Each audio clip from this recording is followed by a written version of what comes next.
Okay, welcome back to the show. We've got Ethan with us, who's going to talk. He's talking about how he's fighting against woke corporations and that he was smeared as an anti-Semite for it because he thinks by the ADL, no less. And we just talk about globalism. I guess because Ethan, the background is I've had this show for several months, and we talk about who runs the world. I mean, that's the essential central question of almost every guest. And so, just for reference, because to give people background, some people think it's the British Empire. Some people think it's the American Empire, Washington, basically, through its 800 military bases. And then there's a third strand, I would say, which is the globalist strand, which says it's the UN and international corporations working in tandem. Okay, but we'll go with that. I mean, they could all be true. I don't want to, I think we should have these people facing off against each other to find out which of the point is, you were called as a believing Jew and a conservative who's trained in Israel. You were called an anti-Semite by the ADL for this. Um, the ADL, Anti-Defamation League, they put up a blog naming you, and despite you writing to them, they haven't taken it down. What's their purpose here? Is it accident, or are they kind of targeting you? Have they gone too far? What's going on? What do you think their psychology is? What do they I are think they? Yeah. I think it's a pure smear campaign because um first of all, I do think that it's possible, there are Jews out there that hate themselves for being Jewish, that are self-hating Jews. Those people exist, unfortunately. But I mean, I'm very pro-Israel. Like, I know that's even taboo nowadays on the right. Unfortunately, there's a lot of crazies on the right too and on the left. But I'm very pro-Israel.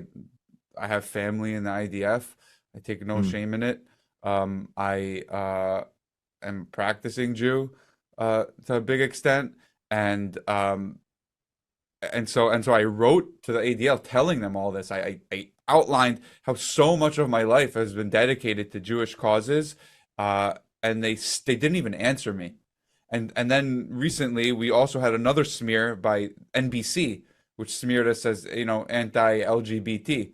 Um, so it looks like our corporate, well, we're facing the some of the most powerful people in the world, like BlackRock, Vanguard, State Street, World Economic Forum, and we go up against them on a daily basis. To think that they wouldn't try to smear us in some kind of ways, in various different ways, is naive. And so we're getting some smears, and the more successful we're going to get more smears. Mm. So, do you think that? I mean, are these guys funding ADL in some way? I don't know who funds ADL.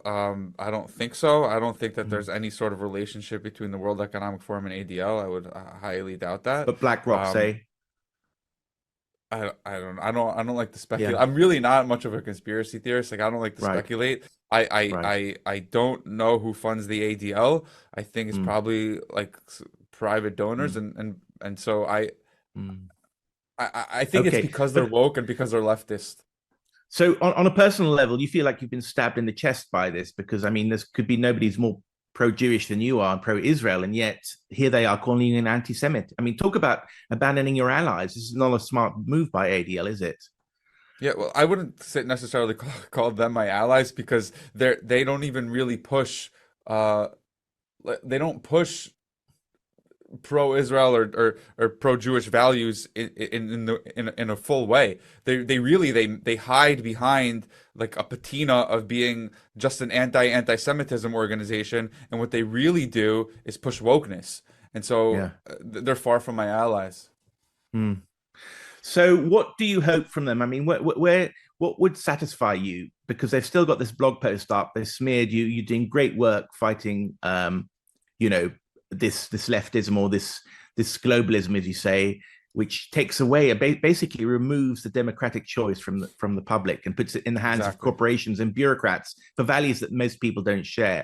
That's what you're doing. That's good, and they're trying to take you down on this anti-Semitism smear, which millions of others have been caught up in anyway. Where do you want to go next with this? We're happy to, expose the ADL's bias and nonsense, Mm, and we're get back on track to doing what we're trying to do, and go after mm, corporate wokeness and stakeholder capitalism, and exactly the paradigm that you just outlined so perfectly, and just let it roll off our backs and on to the next thing, and I'm sure there'll be mm. another smear. So where can we find your stuff then on the internet? Yeah, so you can go to freeenterpriseproject.org to read about us. And we actually, if you're in America, and you're a stockholder yourself, you can go to proxynavigator.com and we'll Hmm. actually help you vote your shares in line with our recommendations. We'll sift through all the Hmm. shareholder proposals, all the board members at every company, and we have recs that are anti-woke and just neutral. Yeah. And so if you want that, proxynavigator.com. Proxynavigator.com. That sounds like it's an excellent project for getting your will heard, and not the faceless blind corporations who don't care about what normal people think. Excellent. Thank you very much, Exactly. Ethan. Good luck with your projects, and we'll have Thank you on you. again. Thank you. Have a good afternoon.